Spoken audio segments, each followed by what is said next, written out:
Je vous ai parlé la fois passée du VIH/SIDA et aujourd'hui nous parlons sur le réseau sexuel. Le réseau sexuel, c'est l'ensemble des partenaires sexuels que les gens ont connus dans leur passé et aussi les partenaires. Pour bien comprendre cette définition, je vais vous montrer une petite image qui montre le contact de deux jeunes gens, un garçon et une fille, et qui ont derrière eux des suites de gens. Là, c'est pour montrer que à partir d'un seul rapport sexuel entre deux partenaires, il y a possibilité de mettre en contact plusieurs autres personnes d'une façon indirecte qui sont déjà membres de ces réseaux sexuels. Un partenaire A en face d'un partenaire B et avec derrière eux d'autres partenaires qui, avant ce contact de deux personnes, avaient déjà aussi fait plusieurs autres contacts. Alors, vous devez comprendre que le risque est très très grand. Vous devez faire beaucoup attention.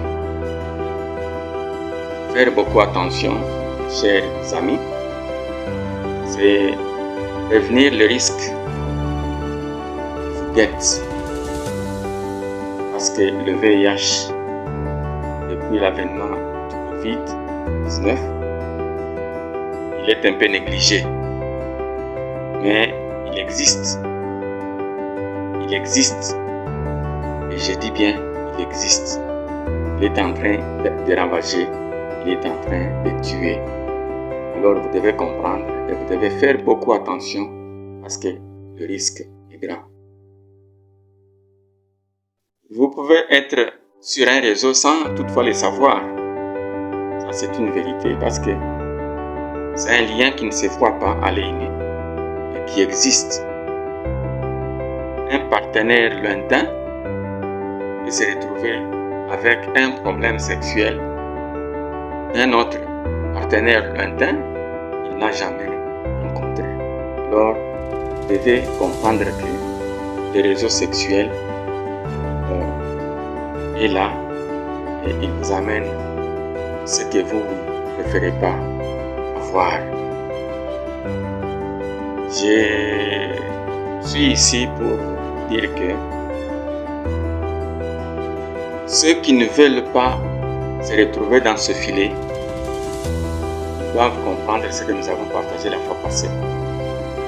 Il y a seulement l'abstinence que vous devez comprendre, que vous devez observer lorsque vous n'êtes pas encore marié ou lorsque vous êtes marié et en mission ou en déplacement, vous devez l'observer. Il y a aussi la fidélité mutuelle, la bonne fidélité pour les mariés et enfin l'usage correct et surtout systématique du préservatif.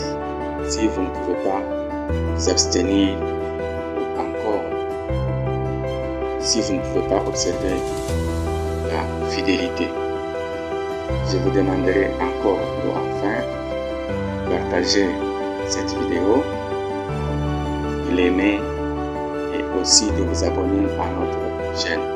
Je vous remercie.